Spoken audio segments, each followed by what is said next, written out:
to an album? How much effort do you need to record a new album?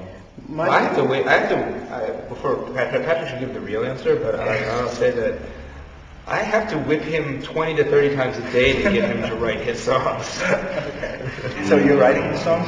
Yeah, well, I write music mostly, and Pete writes the words, and we kind of it becomes like this thing where I pretty much eat, sleep, and breathe a record when I'm doing it, and I can't really think or focus on anything else. So, I mean, I probably, even though I wasn't even, we weren't necessarily working on it, I probably was this record for like 6 months, you know what I mean? Like, and I wasn't doing or thinking anything other than this record for like 6 months.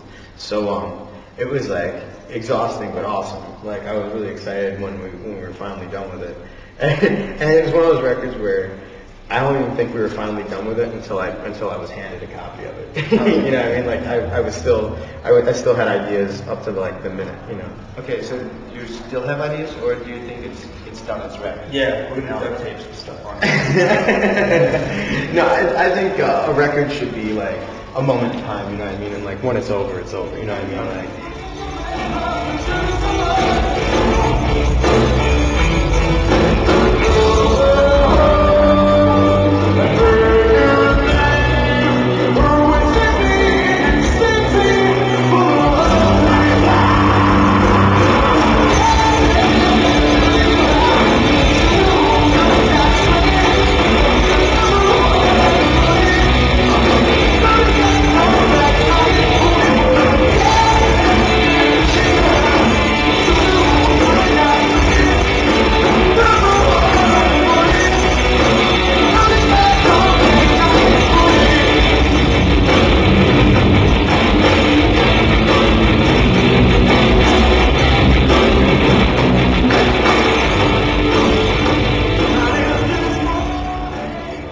Talking about another great city is Berlin.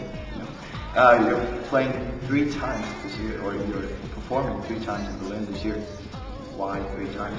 Yeah, Berlin as a city, by the way, speaking of music cities, I mean, was responsible for, a whole chunk of Brian Eno's production, everything from, Bowie to U2, and then, Bowie worked here with Iggy Pop, and, Lou Reed worked here. It's a huge, like, it's a place where people come to be inspired, so it's definitely cool to be here. And then there's, the history to see and everything. It's a very cool city. So, like, that's another reason for, it's partially selfish to come here, too, because we just want to see it.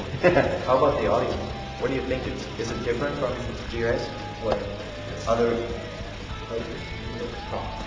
I mean,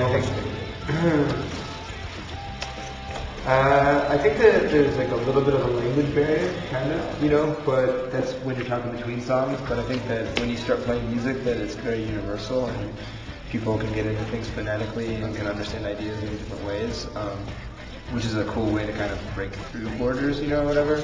But at the same time, I think that one of the cool things about Germany and a lot of places that we go is that they know, you guys know a lot of English, and we don't know as much German as we should. Okay. So every time we come through, we try to learn a little bit more so that we can kind of add our side to the conversation.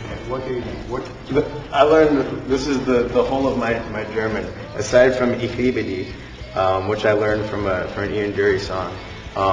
The other day on a like radio show, I learned Ich bin Patrick von Fall Out Boy. Oh, I got what do I got here? Guten Tag and Scheiße. Everybody knows that. Wiedersehen. Auf Wiedersehen. Yeah. Danke. Good. What else? What else do I know? I think from The Simpsons I learned Ich bin hungry. What is that? Chicken? Oh, okay. What does that mean? Basically, fuck. Yeah, that's what I figured. What is it? Did you actually go in any special classes in school, in high school, like chorus or something like that? Musically, I think we all kind of came from the punk rock school, which is you teach yourself. So we never really learned anything. Thanks, guys. I just got 2 more things for you to do. Could you just please sign these 3 albums and this shirt? You got a shirt from our show. This and you have have? What do we have? Billy Talent is on there, and a lot of stars. Yeah. German stars. German stars too, yeah. But if you could sign that, You guys know World Collapse? What? You guys know World Collapse? Is it a band? Yeah. No. I don't know.